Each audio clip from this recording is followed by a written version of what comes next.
동아리 활동도 온라인 교과서를 활용해서 충분히 온라인상에서 진행을 할 수가 있습니다.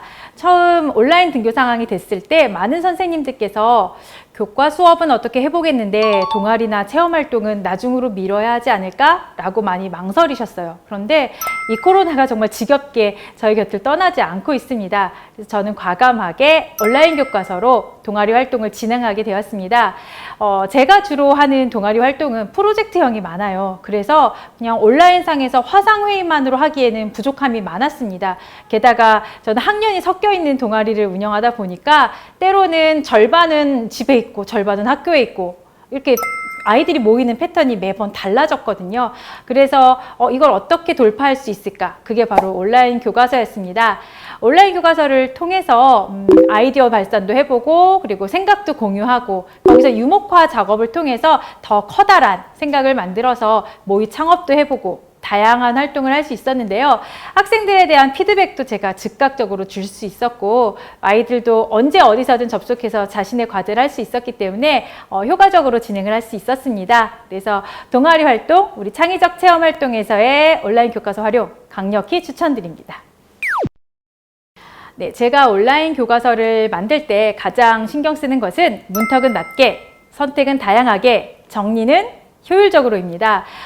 수많은 도구들이 있어요. 그리고 선생님들께서 정말 솜씨가 다들 좋으셔서 화려한 온라인 플랫폼 도구, 화려한 교과서들을 많이 만들고 계신데 사실은 그렇지 못한 선생님들도 있으세요. 거기서 좀 기가 죽기도 합니다.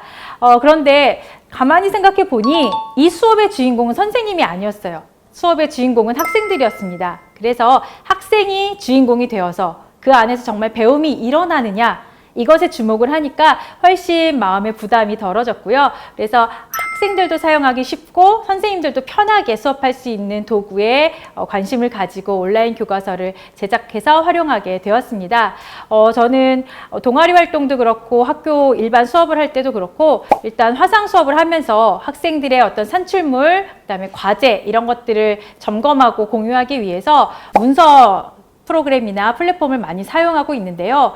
이러한 프로그램들을 썼을 때 좋은 점은 학생들이 과제라는 과정, 그 다음에 어느 부분에서 수정을 했고 어느 부분에서 부족함이 있었는지를 정말 꼼꼼하게 살펴볼 수 있다는 점이 좋았습니다. 그래서 이런 것들을 잘 관찰할 수 있는 그러한 장점을 가지고 있는 도구들을 중심으로 온라인 교과서를 만들고 있고요. 오늘 동아리 활동 같은 경우는 학생들이 한 곳에 있지 못하다 보니까 혹시 기기상의 문제 혹은 이 온라인 플랫폼 도구를 잘 사용하지 못하는 학생들이 있을 때 제가 한 명 한 명 일일이 코칭을 해주기가 어려운 상황이어서 동시에 여러 개의 프로그램을 열고 하기보다는 하나의 플랫폼에서 어떤 공유와 과제와 회의, 아이디어 발산, 유목화가 한꺼번에 이루어질 수 있는 플랫폼을 선택해서 오늘은 수업을 진행하게 되었습니다.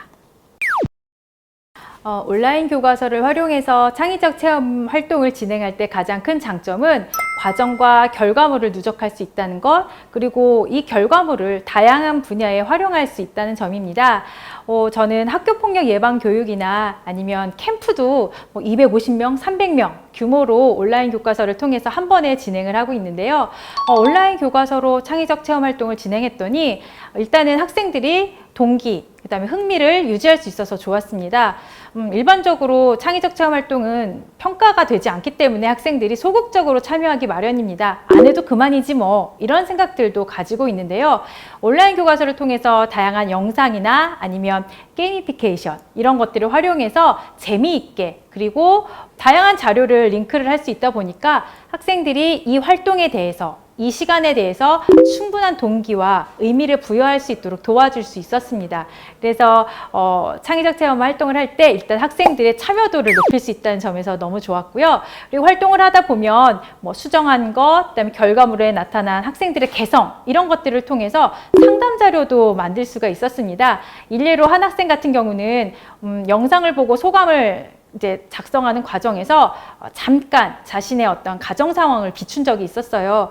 과제를 검토하다 보니까 눈에 확 들어오더라고요. 그래서 그 부분을 담임 선생님 그리고 전문 상담 선생님과 상의해서 아이들 면담도 하고 가정도 돌보고 이런 계기도 마련할 수 있었습니다. 그리고 이런 결과물들 중에서 이제 학부모님과 또 공유할 수 있는 부분들은 학부모님들과 공유를 하면서 아이의 재능과 적성을 발견하는 데도 도움을 얻고 있고요. 또 전시회를 하거나 아니면 산출물 보고회 같은 것, 발표회를 할 때에도 온라인에서 수시로 이러한 자료들을 수정할 수 있기 때문에 학생들도 부담 없이 참여하고 또 생각보다 예쁘게 만들 수 있거든요. 온라인 화상 수업만 하시지 마시고 온라인 교과서를 적극 활용하셔서 다양한 형태의 결과물들을 보실 수 있었으면 좋겠습니다. 지금은 동아리 시간인데요. 저희가 청소년 비스쿨 동아리이기도 해서 기업가 정식 활동에 탄소 중립 중심 학교로서의 특색을 더하여 모의 창업 활동을 하고 있어요. 지금은 코로나로 인해 2학년 친구들이 온라인 등교 기간인데 온라인 교과서를 통하여 같이 자유로이 이야기도 하고 토의도 하면서 산출물도 같이 만들고 있습니다. 예전에는 과제 수정을 해야 되면 선생님께 찾아가서 해야 되는데 온라인 돼서는 수정하고 싶으면 바로바로 수정할 수가 있어서 편했어요.